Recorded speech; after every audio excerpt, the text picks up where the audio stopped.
वालेकुम स्टूडेंट्स। आज जो हमारा नया टॉपिक है वो है सॉल्युबिलिटी।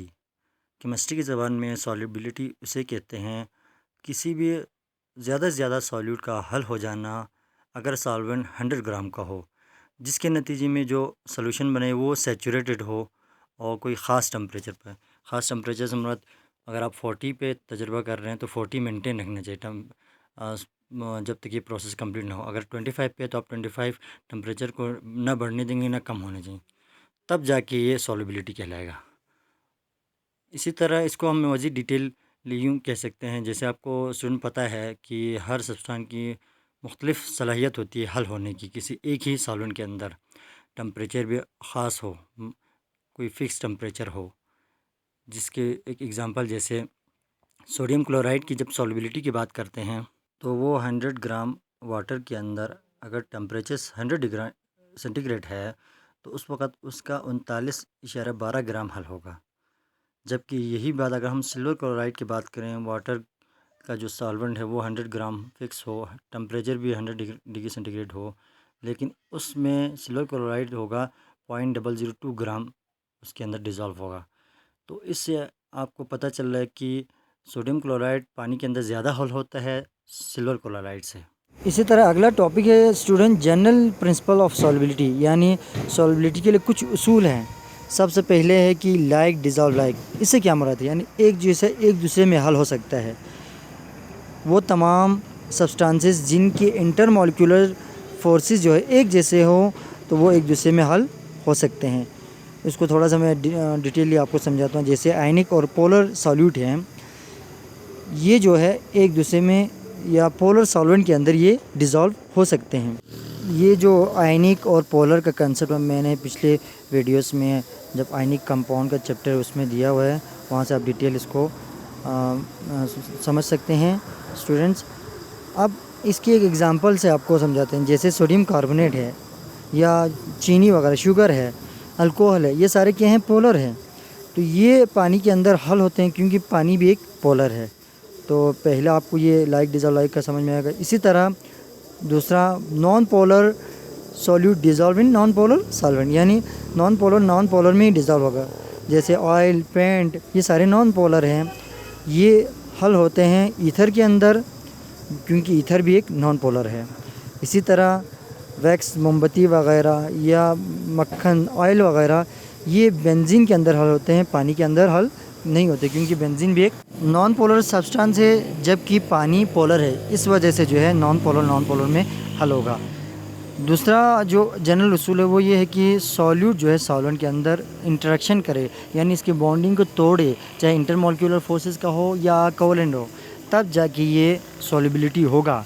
तीसरा टेम्परेचर का एक अहम उसूल है। टेम्परेचर जितना कम होगा सॉल्युबिलिटी आहिस्ता होगी, टेम्परेचर बढ़ेगा तो आयंस की शक्ल में एक्साइटेड होंगे कंपाउंड्स के अंदर जितने भी एटम्स हैं, तो वो जल्दी उसकी सॉल्युबिलिटी जल्दी हो सकती है। अच्छा सुनो, आपने एक पॉइंट याद रखना है। जैसे यहाँ डू यू नोट में लिखा हुआ भी है कि अगर सॉल्यूट या सॉल्वेंट के इंटरेक्शन बहुत ज़्यादा हो तो सॉल्यूट और सॉल्वेंट आपस में नहीं मिल सकते, जिसकी वजह से सॉल्यूशन कभी भी नहीं बनेगा। तो ये आपने याद रखना है कि ये इंटरमॉलिक्यूलर फोर्सेस पर बहुत इफ़ेक्ट करता है। अगला सब टॉपिक है solubility and solute solvent interaction. इससे क्या मुराद है स्टूडेंट? जब भी हम सॉल्यूट सॉल्वेंट की डिज़ोल्व की बात करते हैं एक दूसरे में हल होने की, इसके लिए 3 कंडीशंस हैं। पहली है सॉल्यूट सॉल्वेंट जो बॉन्डिंग है उसको टूटना चाहिए। दूसरी है सॉल्यूट की जो बॉन्डिंग है उसको टूटना चाहिए, ताकि इससे क्या हो जाएगा, उसके अंदर जो है दूसरी जिस चीज़ को हल करना है उसके लिए जगह बनेगी। तीसरी जो कंडीशन है वो ये है solute solvent interaction should be maximise, यानी इनके अंदर जो इंटरेक्शन वो बहुत ज़्यादा होनी चाहिए, तभी जाके एक दूसरे में हल होगा। अगर इंटरेक्शन स्लो होगी फिर अच्छी तरह हल नहीं होगा। अब स्टूडेंट्स को थोड़ा सा एक्सप्लेन करते हैं। सॉल्यूशन की जो फार्मेशन है वो असरअंदाज होता है relative strength of attractive force, जो कि सॉल्यूट के दरमियान या सॉल्वेंट के दरमियान हो या सॉल्वेंट के दरमियान, ये इस पर बड़ा असरअंदाज होता है। जो फोर्स ऑफ अट्रैक्शन है आपस में या इंटरमॉलिक्यूलर फोर्सेस है, इस पर डिपेंड करता है। सॉल्वेंट में तभी डिज़ोल्व होगा अगर जो सॉल्वेंट फोर्स ऑफ अट्रैक्शन बहुत ज़्यादा हो टू ओवरकम, यानी जो सॉल्यूट सॉल्यूट या सॉल्वेंट सॉल्वेंट के जो फोर्स ऑफ अट्रैक्शन है उससे ज़्यादा होना चाहिए, तब जाके सॉल्यूशन पॉसिबल है, वरना नहीं होगी।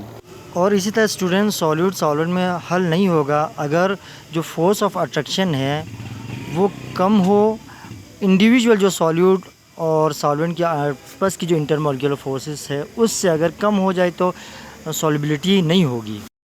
कंसेप्ट को थोड़ा एक्सप्लेन करते हैं स्टूडेंट। जैसे एक एग्जांपल है सोडियम क्लोराइड, जो कि एक आयनिक कंपाउंड है। तो जब इसको आप पानी के अंदर ऐड करते हैं तो वो फ़ौरन से हल हो जाता है। इसकी रीज़न क्या है स्टूडेंट? इसकी रीज़न ये है कि जब पानी के अंदर जो नेगेटिव एंड है यानी OH और पॉजिटिव एंड होता है H+, तो जो OH है वो चला जाएगा सोडियम आयन जिसके ऊपर पॉजिटिव चार्ज होता है, तो ये एक दूसरे को खींचेगा। तो उसके बाद जो इसका पॉजिटिव एंड है पानी के अंदर H+, वो खींचेगा क्लोरीन जो कि माइनस आयन का है।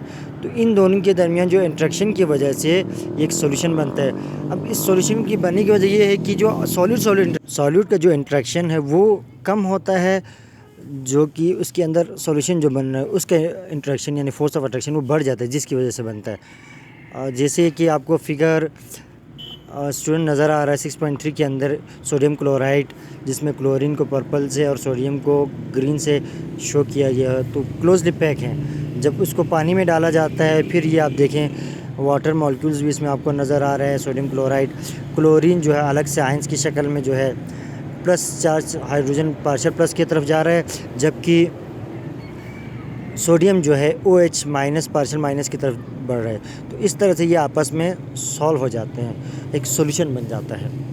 तो इस मिसाल से हम इसको यूँ कंक्लूड कर सकते हैं, यानी एक नतीजे की तरफ आ सकते हैं कि जो भी सॉल्यूट और सॉल्वेंट का अगर फोर्स ऑफ अट्रैक्शन बढ़ जाए यानी इंट्रैक्शन बहुत ज़्यादा हो सॉल्यूट सॉल्यूट की इंट्रैक्शन से, जैसे सोडियम और क्लोराइड, उससे बढ़ जाए तो सॉल्यूशन बन सकता है, वरना सॉल्यूशन नहीं बनेगा।